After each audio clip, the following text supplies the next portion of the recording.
At magandang araw sa atin lahat. Ito na naman si Boss Dada. At tayo na naman po ay mangungupal sa mundo ng social media, sa mundo ng YouTube. Diyos ko po, usapang budget pa din tayo. Ibang klase ha? O ano na naman itong bagong nababalitaan natin? Ano na naman ito? Bagong nababalitaan natin mga bossing. May bagong magic na namang nagaganap.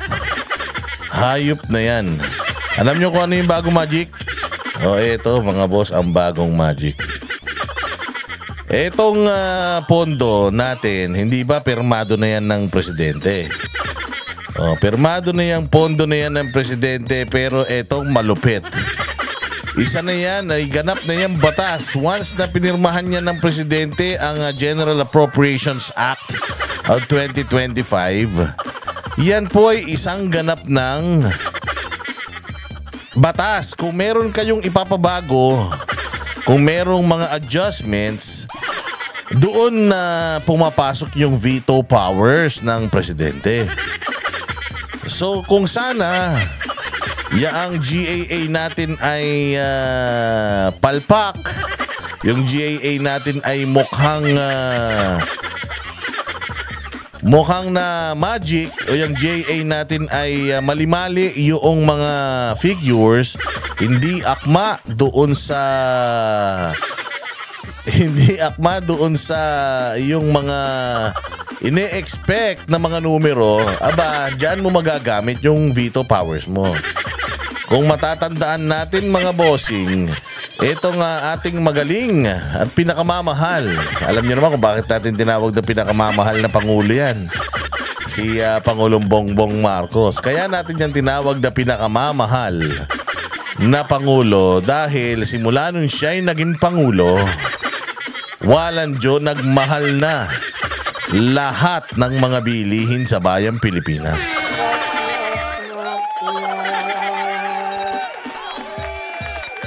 So nagmahalan po lahat mga boss. Kaya naman yung pinirmahan na mga ganyan, di ba? Pagpasok sa inyo yan, pinaliwanag na rin natin yan noon. Congress, Senate, tapos BICAM, pag may di pagkakaintindihan, punta ng presidente, veto, kapag balik sa kanila, ayusin nyo yan, pagbalik ulit sa akin, review ko ulit, okay na yan, pirmahan ko na. Pag pinirmahan yan, touch move na yan. Pag ang GAA pinirmahan mo, wala ka nang pwedeng baguhin kung ano yung nakalagay doon, batas na yun. Para baguhin mo yung batas, kailangan mo ng sangkatutak na kailangan mo ng sangkatutak na proseso para yung pinirmahan mong batas ay mapawalang bisa. Hindi yan parang okay, pirmahan ko tapos baguhin ko na lang bukas. Hindi yun ganon. Hindi yan katulad ng pag nag-asawa ka tas ayaw mo na. Pwede mo nang iwanan yung babae pero kasal pa din kayo. Hindi yan parang mainit na kanin na kapag ka napasok ka, iluluwa mo. Hindi yan ganon. Yang pagpirma mo dyan ay parang binibigyan mo na ng patunay na yan na yun. Kasal ka na dyan sa papel na yan. Kumbaga sinumpaan mo na yaang batas na yan. At yan ay ganap na. At yan ay pag binaboy mo yan, pwede ka nang makulong. Chaya, saan ka makakita? Saan ka makakita ng batas? Saan ka makakita ng pinirmahang batas? Na kapag may gusto silang baguhin doon sa loob ng batas na yon, basta na lang nila babaguhin, hindi kailangan mo, di ba, sa usual na batas. Kapag may gusto kang baguhin, kailangan mo ng charter change. Di ba? Kailangan mo ng charter change, chacha.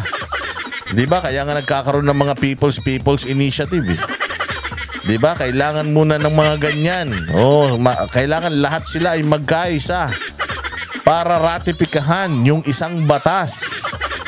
O hindi ba? At kailangan pag niretipikahan mo yung batas na yon, kailangan mo pang hingin yung opinyon ng mga tao doon patungkol sa batas na yon. Pagbobotohan pa ng mga tao yan kung pabor ba sila doon sa batas na yon. Ito po ay ganap ng batas. Hindi na pwedeng baguhin. Kumbaga, simentado na ito. Hindi na pwedeng sinsilin.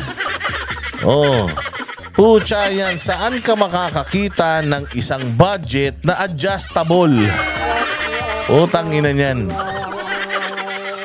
Oh, budget adjustable. Pwede ba naman yun, mga boss? Ano yan? Makina ng kotse?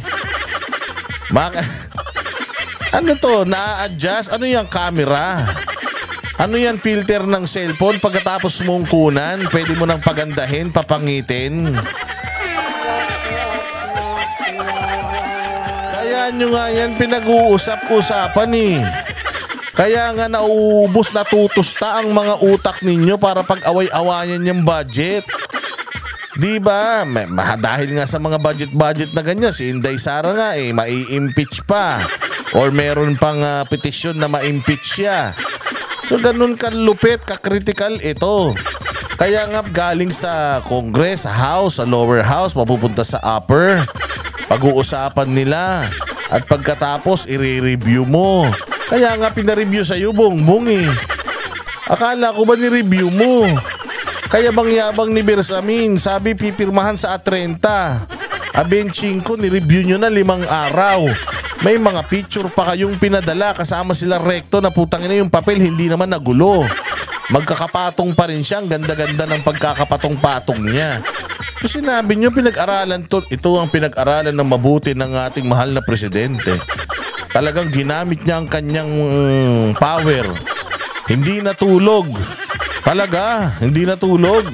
Anong tinira? So talagang ni-scrutinize daw nila ito. Ilang libong pahina. Wala daw silang iniwan. Kaya nga may mga tinanggal-tanggal siya. Mayroon siyang mga ganito, 26 billion na tinanggal. Kasi ni-review niya, anak ng tinapay. O ngayon, eto yung ating magaling na DILG secretary nagre-reklamo. Nagre-reklamo kasi hindi daw yung napagkasunduan nila noong pinagtatanggol nila yung kanilang budget. Nung nakita nila yung GAA, walang hiya, mali-mali yung inalokata ng pera na proyekto. Putragis yan. Siyempre sabi niya, teka, wait, shit. Bakit nakalagay dito ganito lang, ganito yung hiningi ko? Ba't naman dito nakalagay ganito, ganito lang yung hiningi ko?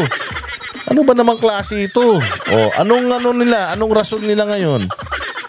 Galing mismo sa bibig ng DILG secretary natin. Ang sabi ng presidente, ibalik na lang lahat yan, ayusin yung budget. Pukin ang ina niyan. Ayop na yan. Ayusin na lang yung budget. Pirmado na yung batas na yan, ayusin pa rin. Ni-review nyo na yan, ayusin pa rin.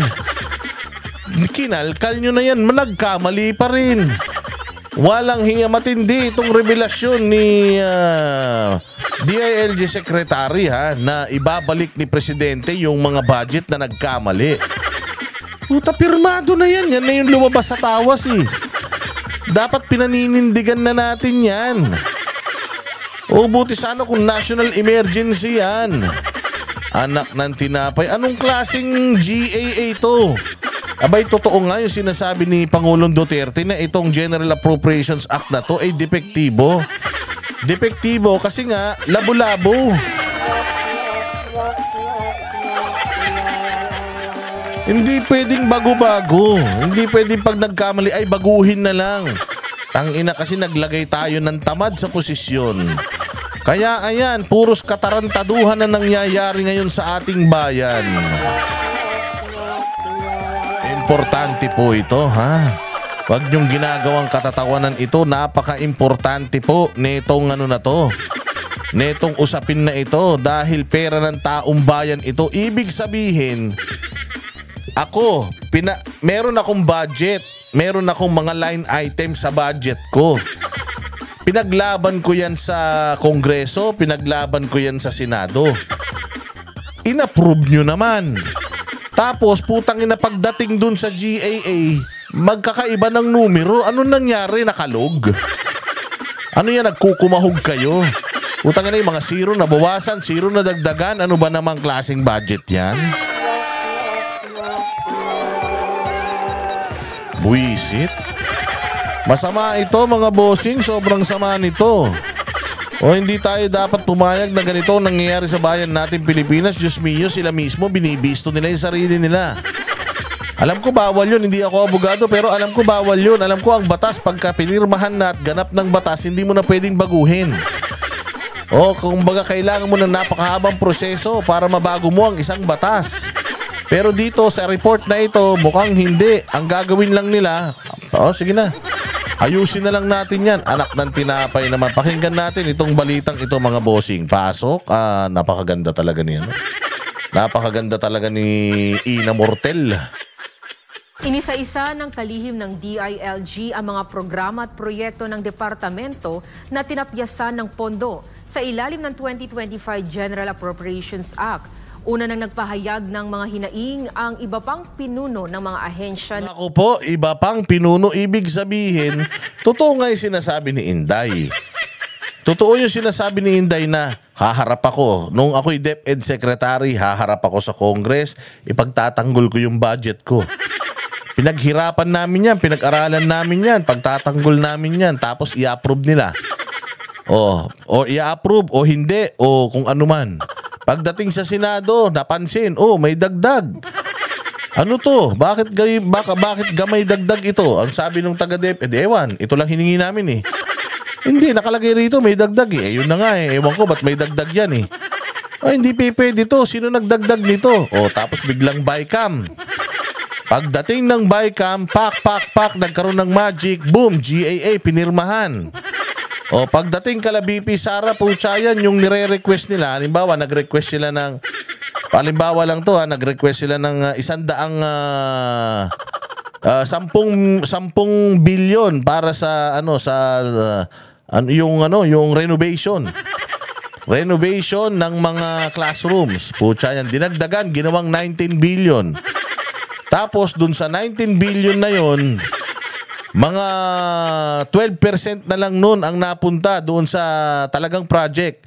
Tapos ang lumalabas yung other 88% silang mamimili kung anong school, kuno ang makakatanggap nung beautification ng mga classroom. Patay tayo dyan. Hindi ba yun yung nilahad ni BP Sara? Kaya nga sabi niya 2 tao lang may hawak ng budget. 2 tao lang, pinangalanan niya pa nga sabi niya nga si Romualdez at saka yan yung nasibak na si Zaldico na nanganganib ang buhay ngayon. Dahil mukhang siya ang gagamiting sacrificial lamb para sa mga kalokohan nangyayari ngayon dito sa pera ng taong bayan. Alam mo, sabi nga noong na-interview namin na tumatakbo senador, sabi niya matindi sa ibang bansa katulad yon yung presidente ng Korea na impeach yun. Pucha, nakulong yun. Gumamit ng kapangyarihan niya ng hindi naman niya dapat gamitin. Kaya nadali siya ron. Dito sa Pilipinas, harap-harapan eh. Harap-harapan, ninanakawang ka. Harap-harapan, yung karapatang pantao mo, niyurakan. Harap-harapan, talagang tinatrabaho yung mga kalaban sa politika. Ginagamit yung resources ng gobyerno para sa politika. Pero, pucha, walang napaparusahan. Eto. Galing na mismo. Dito sa report na ito na maraming mga ahensya ng gobyerno, mga leader ng mga ahensya ng gobyerno, nagulat sila nung nangyari sa mga budget nila. Pinagpaguran nila, pagdating ng GAA, putang ina, lahat palpak. Ano pa? Ng gobyerno tungkol sa mga nakaltas sa kanilang budget ngayong taon. Si Creselyn Catarong magbabalita. Nitong Martes, nagkaroon ng pulong sa Malacanang kung saan kasama rito ang pamunuan ng Department of the Interior and Local Government at napag-usapan ang tungkol sa budget ng ahensya para sa taong ito. Sa press briefing sa Malacanang, sinabi ni DILG Secretary John Vic Rimulya na maraming nakitang mga pagkakaiba o pagbabago mula roon sa National Expenditure Program at sa inaprobahang 2025 General. Galing mismo ito. Galing mismo ito, mga bossing, sa DILG Secretary na madaming nagbago doon sa kanilang proposal. Saan nangyari yung magic na yan? Putang inakala ko ba pinag-uiisip-isipan niyo yan? Pucha, puro kasi kayo BP Sara impeachment eh. Puro kasi kayo politika, hindi nyo asikasuhin yung mga trabaho nyo eh. Mga congressman tsaka senador, puro kasi kayo shopping eh. Puro kayo bakasyon. Yung problema natin sa budget, putang ina, labo-labo. Ito, DILG nagre-reklamo. Yung mga budget daw nila, gulo-gulo. Federal Appropriations Act, ibinahagi ng kalihim na kabilang sa mga prioridad na programa nila ang Integrated National 911 System at ang pagpapabuti ng kapasidad ng Bureau of Fire Protection at ng Philippine National Police. Subalit sa GAA, tinanggal ng Kongreso ang PNP-IT program sa Enhancement of National Police Clearance System o yung ginagamit sa online application payment para sa police clearance. Mula sa 619 milyong piso ay ginawang 232 milyong piso na lang. Sa madaling sabi, binawasan nila ito ng 386 milyong piso. Pangalawa, ang establishment of Safe Campus Security System. Mula 472 milyong piso ay ginawa na lang 161 milyong piso. Ibig sabihin, binawasan ito ng 311 milyong piso. Ang PNP Drug-Related Data Integration and Generation System mula 553 milyong piso ay ginawa 553, 190. Nagbago. Yung napag-usapan 513 sa GAA 196. Ano to? Akala ko ba okay na tayo? Okay na tayo sa Congress. Okay, approve na to. Next, sinong hearing natin? Akala ko ba okay na tayo? Bakit biglang nagbago? Putang ina niya na magic. Ang laki nang naibaba nito. Pucha, nahuli sila dito ni DILG Secretary. Sabi ni DILG Secretary, putang na lugi. Lugi ito. Nag-resign ako bilang gobernador ng Cavite. Putang ina, para bigyan nyo ako ng ganitong katarantaduhan. Hindi ako papayag. Nagsumbong siya. Mali-mali yung yung napag-usapan natin. Puta, paano ako magsasucceed sa trabaho ko? Putang ina, yung pera ko binabawas-bawasan mo. Ikaw kaya, papasukin kita sa eskwelahan. Yung baon mo, 10 piso lang. Paano ka magiging epektibo na estudyante? Kanilang 176 milyong piso o kabawasan ng 357 milyong piso. Sa kabuuan, papalo sa mahigit 1 bilyong piso ang tinapyas sa mga prioridad na proyekto at programa ng DILG. Inilahad ng kalihim na nakita sa GAA na nilipat ng mga mambabatas ang halos 1 bilyong piso para sa amphibious rescue vehicles sa Region 5. Ang kalahating bilyong piso naman ay idinagdag sa Intelligence Fund ng PNP kaya naging 1.3 bilyong piso na ito. Kaugnay nito, ipinag-utos daw ng Pangulo sa Budget Secretary na ibalik ang pondo ng PNP-IT program at tatanggalin ang idinagdag na 500 milyong piso na Intelligence Fund na nilagay sa GAA. Ay tayo dyan. Tayo na. Nagbawas-bawas na sila. Kuha dito. Pucha. Akala ko ba pinractice nyo to? Akala ko ba nyo to, ini-scrutinize ninyo ito? Akala ko ba itong budget na ito, pinag-aralan nyo maigi, Bersamin? Ano itong Naktampucha, puro kasi kayo preskon eh. Mas inuuna nyo pa kasing mamulitika kaysa magtrabaho ng matino eh. Ayan binawas dito. Ibabalik daw. Ang nasang ka makakita, pirmado na. Ang General Appropriations Act po, once na pirmado na yan, hindi na yan pwedeng galawin. Touch move na yan. Ipiprint na yan. Pinirmahan na yan. Nakalibro na nga eh. Nakalibro na. Ano kayo? Comelec? Ano kayo? Supreme Court at saka Comelec? Na putang ina, mayat maya nagbabago?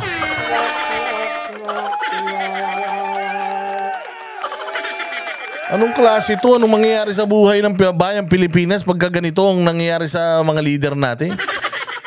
Si Bongbong kasi wala ring alam to eh. Si Bongbong kasi parang manika eh.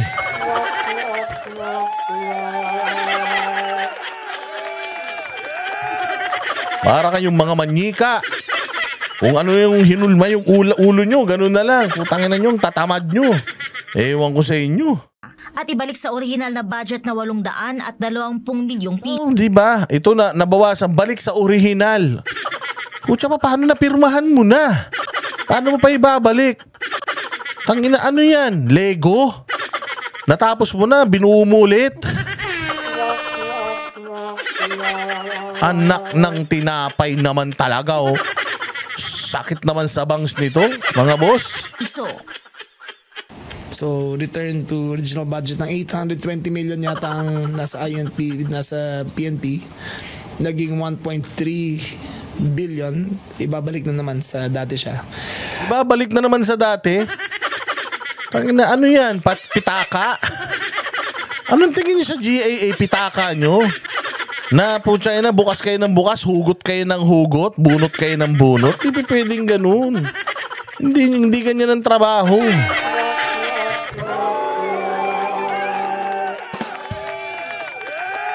Ay, Diyos ko po, mga bossing. Ano ba naman itong mga leader natin? Wala, niyari kayo dito ni DILG Secretary. Ibinisto kayo rito. Nagalit siya eh. Tama rin naman. Tama ka dyan. Ano mo yan? Karapatan mo yan. DILG Secretary. Pinaghirapan nyo yung budget eh. Pinaghirapan nyo mag-mathematics ng budget ninyo eh. Line item, sweldo, renta, tubig, kuryente. Lahat yan. Pati yung pumada mo. Nakalagay yun dyan eh. Gastos ng gobyerno yan. Allowance, gasolina, pagkain. Kasama yan dyan eh. Tapos biglang babawasan lang nila. Hindi pa pwede yun. Dapat, putya yan, tama yung mga amount.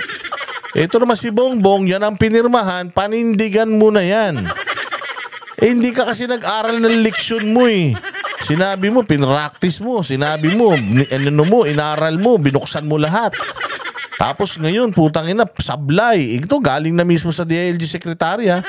Sablay yung nandoon sa NEP kesa doon sa GAA. Paano nangyari yun, Bongbong? Kala ko ba chinek mo? Wala ka talagang utak. Walang iya, oh. Yung savings na yun ay ilalagay natin sa launching ng and bidding out process ng integrated 911 system para sa buong Pilipinas. So from Intelligence Fund to 911 ang gagawin natin doon. Yun o, lipat-lipat. Hindi pwede lipat-lipat. Ang tawag dyan, malversation of public funds. Hindi pwede lipat-lipat. Oo, sir, kailangan pag nakalagay na dito, hindi na pwedeng galawin yun dito. Yung para yun dito eh. Oo, malversation na yun. Kung halimbawa, hindi ba, meron akong project para sa pabahay. O, tapos biglang pinambili ko ng bakuna ng Dengbaksya. Hindi pwede yun. Kasi nga, yung budget, pinirmahan yun para dito sa, project na to. Pag inilagay mo sa iba yun, labag sa batas yun, malversation yun. Ano po yan? May kaso po yan. Hindi po kayo pwedeng basta maglipat-lipat ng budget kung kailan nyo gusto. O kung pwede nyo naman gawin yan kung galing sa bulsa ninyo yung pera. Pero kung pinirmahan na yung budget, kung 5 piso lang yung naka-allocate dito, pagkakasay nyo yung 5 piso, kung kulang, hihingi kayo sa DBM, ma'am, kulang. No, nagkaroon ng problema, kulang talaga, nagkamali kami. Hindi pwedeng kukuha tayo dito, itatapal natin dito. Putang ina, hindi na kayo nag-mathematics ng matino niyan. Sa tanong naman kung sinong partikular na mambabatas ang responsable sa mga realignment o ang nakialam ng husto sa budget, ang sagot ni Remulla, Hindi namin alam. Ang alam na namin, specific siya pumunta sa all-terrain amphibious vehicles for Region 5. Tayo dyan, putay na yung pera niya, napunta sa ibang region. Tinanong, sinong may kasalanan nito, sir? Ewan, putangin na yan. Di ko alam sa mga loko-loko na yan. Ang dami-dami nila. Putangin na kasi puro Inday Sara eh. Hindi mo na magtrabaho para sa bayang Pilipinas eh. Puro quadcom eh. Puro good government. Puro budget ng ni BP. Putya, kakasilip nila sa budget ni BP. Yung mga budget namin, nagkaletse-letse. O baka mamaya niyan, marami pang mga mag-surface na mga mga bossing, mga sekretary ng mga ahensya na putang ina na magic yung mga budget nila. Pero tama yan mga secretaries ha. Tama po yung ginagawa ninyo na i-expose po ninyo yung defect nitong GAA kasi diyan nakasalalay yung inyong success sa opisina ninyo. Kung mga budget ninyo na magic, putang ina napunta sa Hermes, napunta sa Patek, napunta sa Rolex, huwag kayong pumayag, kailangan tumindig kayo. Pagka hindi nila maipaliwanag ng maayos, mag-resign na lang kayo. Kesa naman maging kasapakat kayo. Kesa naman magpikit bulag-bulagang kayo sa mga ginagawang kabulastugan ng mga amo ninyo. O ganun din lang, tinatarantado yung budget nyo. Di ibig sabihin, tinatarantado kayo. Pati yung opisina nyo, tinatarantado. What's the sense na nagtatrabaho pa kayo sa opisina na yan? Umuwi ka na lang sa bahay mo, manood ka ng Netflix, magluto ka ng paksiw. Yung paksiw, pag nagluto ka nun, 3 linggo na, paksiw pa din yun.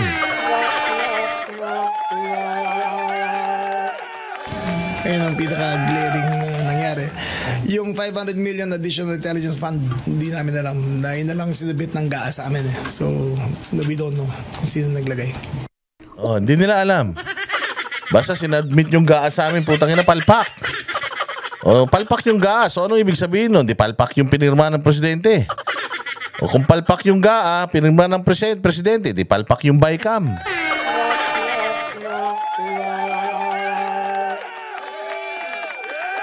Pahayag ng hinaing ang iba pang pinuno ng mga ahensya ng gobyerno tungkol sa mga nakaltas sa kanilang budget ngayong taon. Para sa Diyos, sabi marami na daw mga ahensya ng gobyerno na mga secretaries ang nagrereklamo.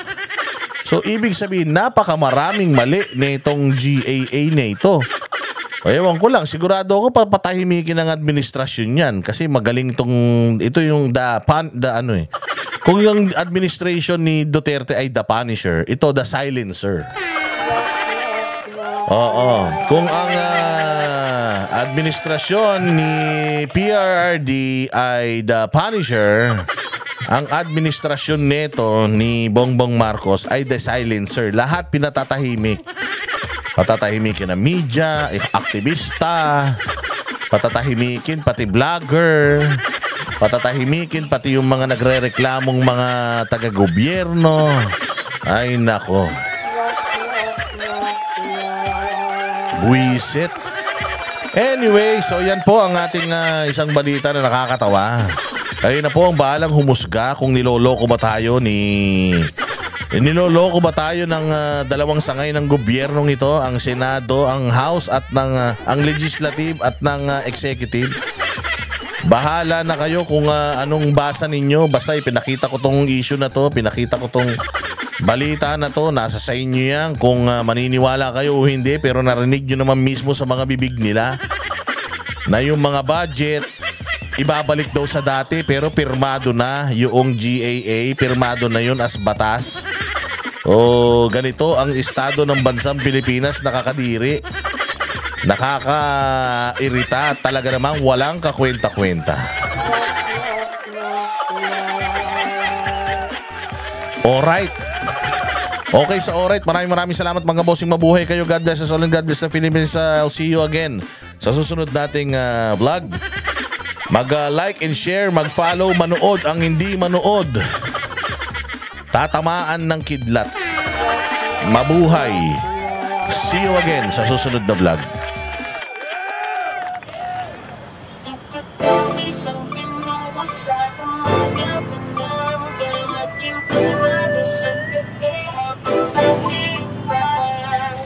Kung ikaw ay nahihirapan, alam mo na kung sinong lalapitan. Zero corruption at kahirapan, yan ang pinaglalaban. Kibuloy na kami, sigurado na ating kakampi. Kibuloy na sa Senado, iboto na natin. Kibuloy na sa Senado, iboto na natin. Kibuloy na sa Senado, iboto na natin. Para mabago na ang buhay natin. Kay Kibuloy, korupsyon mawawala. Kay Kibuloy, ang bilihin bababa. Kay Kibuloy, kay Kibuloy kahirapan hindi mararanasan. Kay Kibuloy, korupsyon mawawala. Kay Kibuloy, ang ang bilihin bababa kay Kibuloy. Kay Kibuloy kahirapan hindi mararanasan. Kahit ang daming humahamon, patuloy bumabangon. At kahit bumahanon, patuloy umaahon. Walang makakapati, tunay habang buhay magkakapati. Sumubok kahit nasuntok sa buwan, tuloy lang di napagod magsagwan. Sa dami naranasan natuto na, hindi pwedeng galit ang nauuna. Pag nanalo tayo ay matutuwa, positibong mag-isip hanggang kaluluwa. Korupsyon ay isang tabi, blessing ay ipamahagi. Laging magpakumbaba, hindi nagmamalaki. Dugot pawis ang binuhos para sa ating bansa. Kibuloy sa Senado, number 52 sa balota. Pati patak panabla, lahat itinaya. Binuhos niya lahat, hindi na tinansya. Ang daming pinag-aral, ang ganda ng resulta. Yung iba patapos na professional na, yung iba hindi tinatamad kahit pagod nagsisipa. Yan ang panatero, walang inuurungan. Pag tama palakpakan, pag mali ay babanatan.